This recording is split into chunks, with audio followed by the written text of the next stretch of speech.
John, first of all, I want to thank you very much for taking the time to listen to what I had to say about these platypolar silicates and the type of fossilization we're dealing with, because it's unknown. It's totally new, sort of based on the work that they did discovering that iron was the preservative that saves soft tissues. And you can see it. They found, and once they found that out, this was only a few years ago, they started testing. They found out half of all the fossils they find, or that they've tested, have soft tissues in them. Anyway, mine were protected in a much better manner than Mary Schweitzer's. Hers were in porous materials, which allow for oxygen and decomposition and all that business. And mine were not. They're in anaerobic, fine platypolar silicates, and those are the devices that shingle over creatures that were unfortunate enough to be captured in mud, cold, deep, wet, continuously wet mud. And once they get in there, the organic material is invaded by these little tiny platypolar silicates. They attach to the irons and things like that, and they create a barrier and a lamination between the original material and the outside world, the mud and the clay. And eventually they turn to stone. And this is what we have. So, and this is anyway, I have a website called mudfossils.com, and there's going to be a few things up there, and I'm going to also put on the video that I'm sending you that you'll see in a second. All right. Thanks, John. And if you have anybody up there at Cornell or any other place that you know of that has an interest in this, I would love to have somebody else involved, because right now it's just me, and it's been dismissed because it's a little out of the box, as you're going to see. So, but it's true. This stuff is nobody, not one single person has been able to dispute one single claim that I've made yet, and I'm hoping that you're going to be the guy that locks this up for me, because I need some chemistry that proves what I'm saying or disproves. If it disproves it, I go back to doing what I was doing, which is nothing. All right. Thank you. Okay, John, I want to give you a little background on the research here. This is fascia, and that covers all the organs, and it contains keratin, and it's not water soluble. Enzymes don't break it down. It's virtually like a cryogenic bag, and that's the protective agent that's working for these things. And this here is the same stuff. It's fascia. It's this fabric. Now, I'm going to show you something. This is bizarre sort of stuff. This, if you look carefully, you'll be able to see some patterns here. There's a hole there. This appears to be some type of a lung. And there's the investment at the top.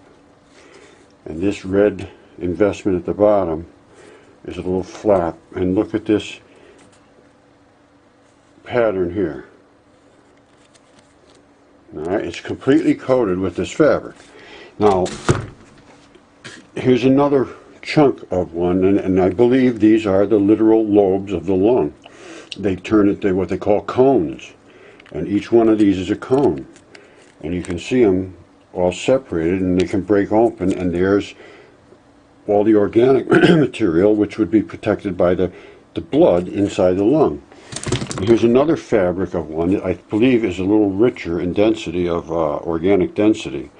And you'll notice these flat spots. This is ultramafic rock. It's at the basement of the earth, and it's very, this particular area is a geographic anomaly. It's been called the doorway to the center of the earth by a geologist named Bell in a paper at Yale. Anyway, that's the stuff we have here. Now, I took some of this, broke it all down, and as soon as I put it in muriatic acid, it turned that color almost instantly.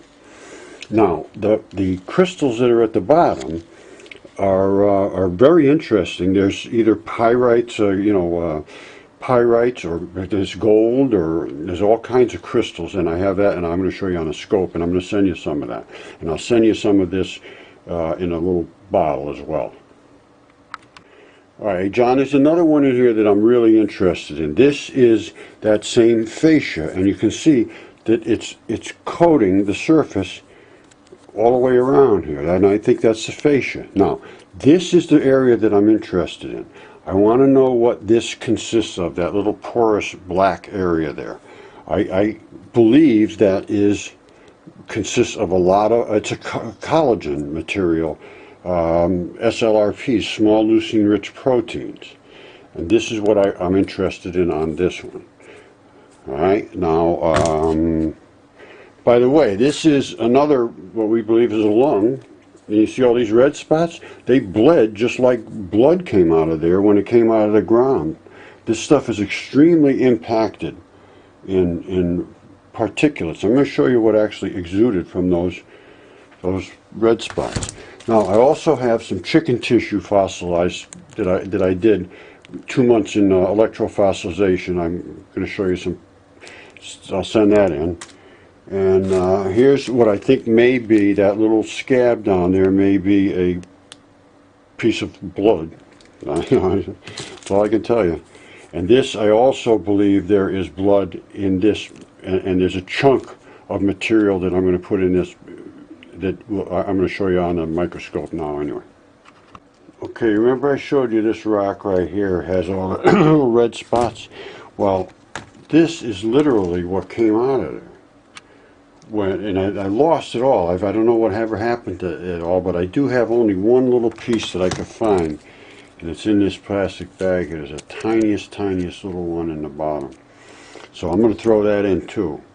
And I don't know if you can see anything in there, and it's not, I don't even know if it was from this. I don't think it was from this batch, because this was like, these were like literally blood red. It was really incredible. And I had them all collected up, and then I lost it. So anyway, this goes back a few years.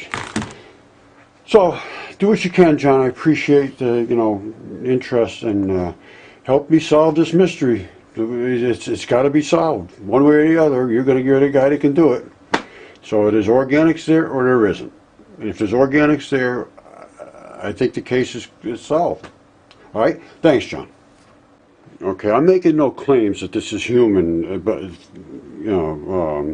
specimens, but this is a human cadaver, and that's the lung, and that's a pattern that shows up in that lower investment, which is tucked under normally, and there's an airway over here, and then the upper tag investment is there, and the whole thing is covered with fascia.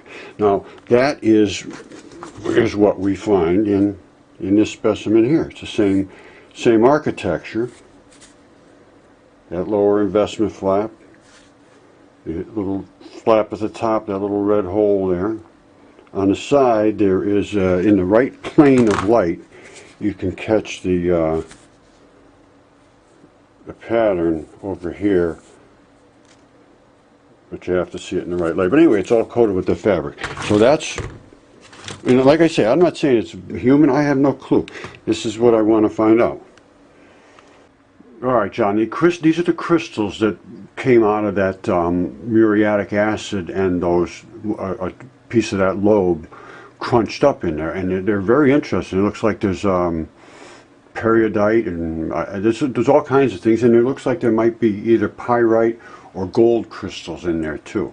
A little tough to see this stuff, but there's absolutely some form of crystals in here. Anyway, you have the equipment to look at this, but there's like gold flakes, or and I don't know whether they're pyrite or gold. Anyway, that's that one.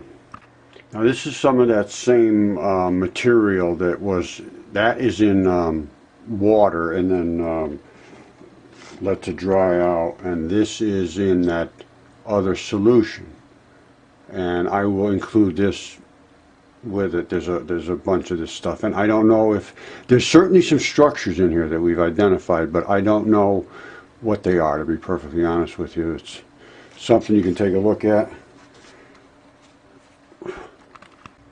All right, John, this one here is going to be in, this is a chunk that came off what I believe had some blood, and there's the powder that came off of that area is in the bag too, and it's going to say possible blood. This is the sample that's going to be in there. It looks very dense, and when it first came out a few days ago, it was red. It looked like it was red like blood, and it dries up to this brown, and there's spots of like reddish that it was in this area when it first came out. All right, John, this is a bag of electro-fossilized chicken tissues in here, and these are some of them. It's only been a couple of months, and I have other ones that I'm working on now that I doing in all different types of materials, you know, ashes and all kinds of things. Anyway, this will be in there, and it's going to be pretty obvious. It'll say fossilized chicken tissue or electropossilized tissue.